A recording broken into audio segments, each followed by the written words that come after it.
अस्सलाम वालेकुम दोस्तों, उम्मीद है कि आपको पहला एपिसोड पसंद आया होगा। पिछले एपिसोड में आपने देखा यूके के ख्वाब से यूके की यूनिवर्सिटी में एडमिशन तक का सफ़र। अब शुरू होती है असल कहानी, जिसको प्लीज़ एंड तक देखिएगा। मैं गारंटी देता हूँ कि ये आपके रोंगटे खड़े कर देगी और आपका मेहनत और अल्लाह पर यकीन और मजबूत हो जाएगा। दोस्तों, इंटरव्यू वाले दिन हम तैयार श्यार होकर एम्बेसी पहुँचे। एंट्री प्रोसेस कंप्लीट होने के बाद हम वेटिंग एरिया में बैठ गए। टेंशन बहुत थी, क्या होगा, क्या सवाल होंगे, वीज़ा मिलेगा नहीं मिलेगा। मुझे तो बस जितनी सूरतें आती थी मैं वही पढ़ने लगा। फिर मेरा नंबर कॉल हुआ और मैं काउंटर पे पहुंच गया। मगर वो कहते हैं ना कि जो आप चाहें वो हो जाए, तो फिर अल्लाह को कौन याद करेगा। काउंटर के पीछे एक टकला बैठा हुआ था और काफ़ी गुस्से में लग रहा था। उसने कुछ देर मेरे डॉक्यूमेंट्स देखने के बाद सिर्फ एक सवाल किया, what is your relationship with sponsor? आपका स्पॉन्सर के साथ क्या रिश्ता है? मैंने जवाब दिया, अंकल।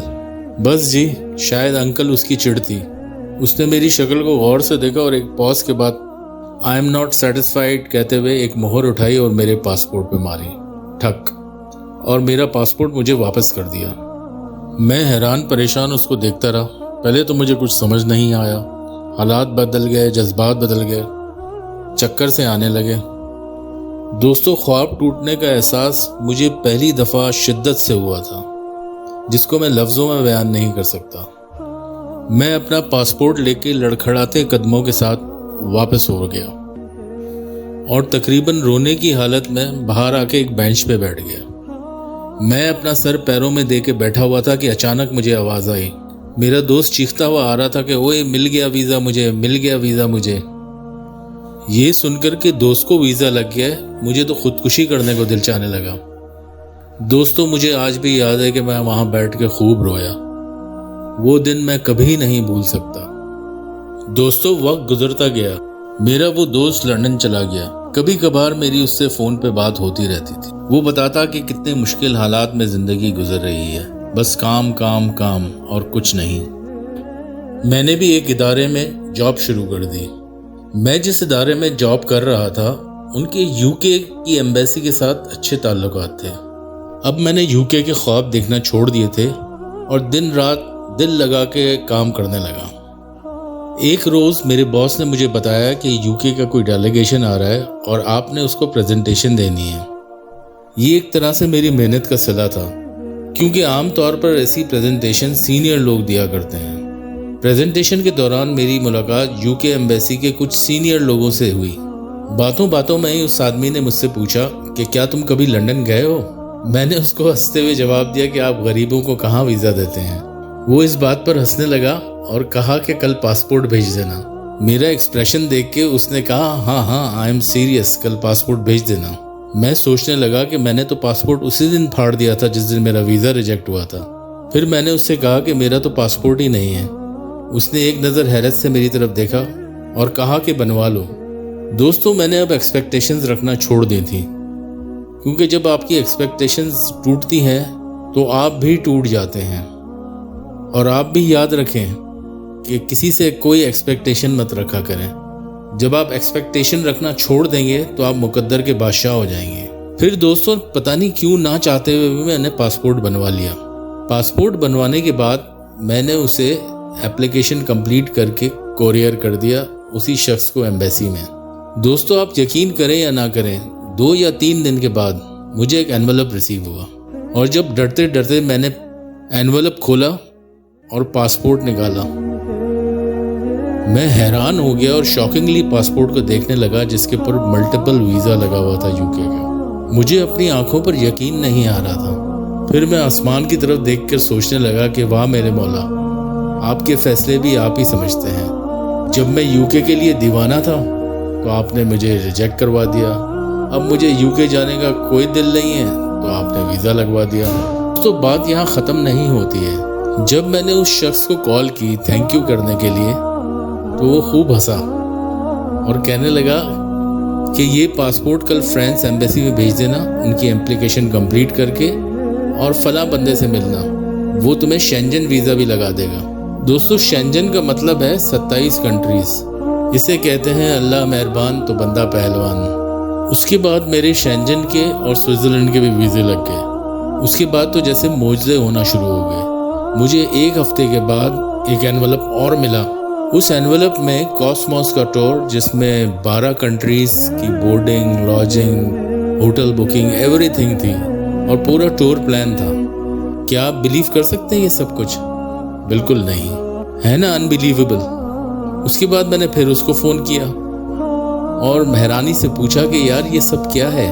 وہ پھر ہنستے ہوئے کہنے لگا کہ یار میرا بھی پروگرام بنا ہوا تھا، لیکن مجھے اکیلے جانا اچھا نہیں لگ رہا تھا، اور تم ایک گڈ کمپنی ہو، اس لیے میں نے سوچا تمہارے ساتھ ہی چلا جائے۔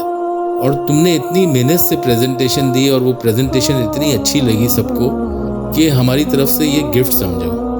دوستو پھر کچھ دن بعد ہی میں نے اپنے خوابوں کے سفر کے لیے ٹیک آف کیا اور ہیتھرو پہنچا۔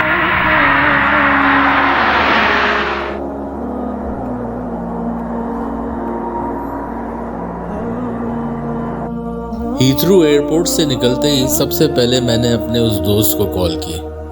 وہ میری آواز لندن کی سم سے سن کر حیران ہو گیا اور تقریباً چیختے ہوئے بولا، اوئے تو یہاں کیسے؟ لندن میں؟ واو! میں نے کہا ہاں جی لندن میں، اور ابھی تجھ سے ملنا ہے۔ وہ کچھ گھبرا کر بولا، یار ابھی میں نہیں مل سکتا، میں جاب پر ہوں، کل مل لوں گا۔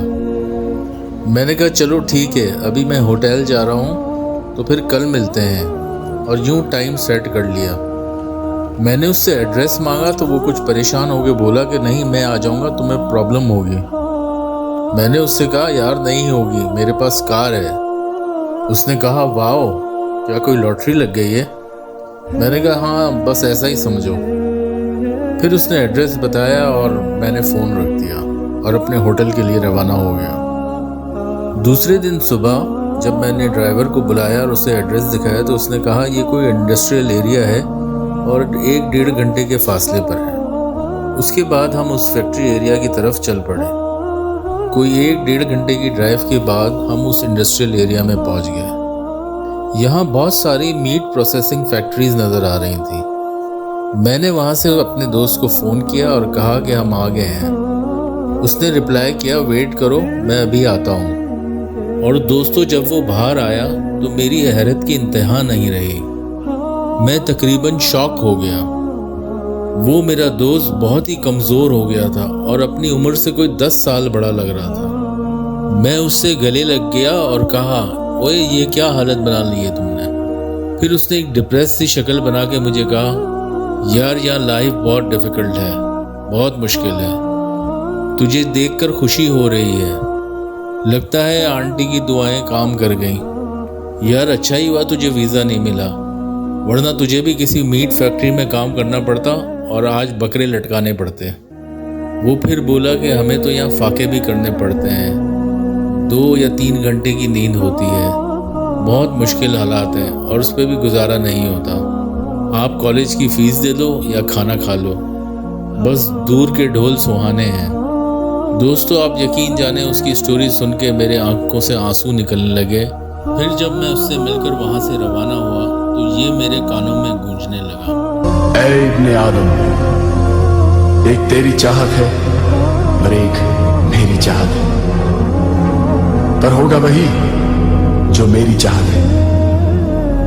بس اگر تو نے اپنے آپ کو سپرد کر دیا اس کے جو میری چاہت ہے تو میں بخش دوں گا تجھ کو وہ بھی جو تیری چاہت ہے، پر اگر تو نے نافرمانی کی اس کی جو میری چاہت ہے تو میں تھکا دوں گا تجھ کو اس میں جو تیری چاہت ہے، پھر وہی ہوگا جو میری چاہت ہے۔ دوستو امید ہے آپ کو یہ میری کہانی پسند آئی ہوگی۔ اس پاکستانی پاسپورٹ میں میں اب تک 80 ممالک کی سیر کر چکا ہوں۔ میں کوئی ملٹی ملینئر، بیوروکریٹ، پولیٹیشین یا ایئر لائن میں جاب نہیں کرتا۔ آپ لوگ یہ سن کر حیران ہوں گے کہ میں اب تک کسی ایمبیسی میں انٹرویو کے لیے نہیں گیا، اس میں USA بھی شامل ہے، اور یہ پاکستانی پاسپورٹ کے مضبوط ہونے کی نشانی ہے۔ دوستو آنے والے ایپیسوڈز میں اس 80 ممالک کے سفر کی سچی کہانیاں آپ سے شیئر کروں گا جو کہ بہت ہی انٹرسٹنگ ہے۔ تو پلیز سبسکرائب کیجئے، لائک کیجئے اور چینل کو سپورٹ کیجئے. بہت شکریہ.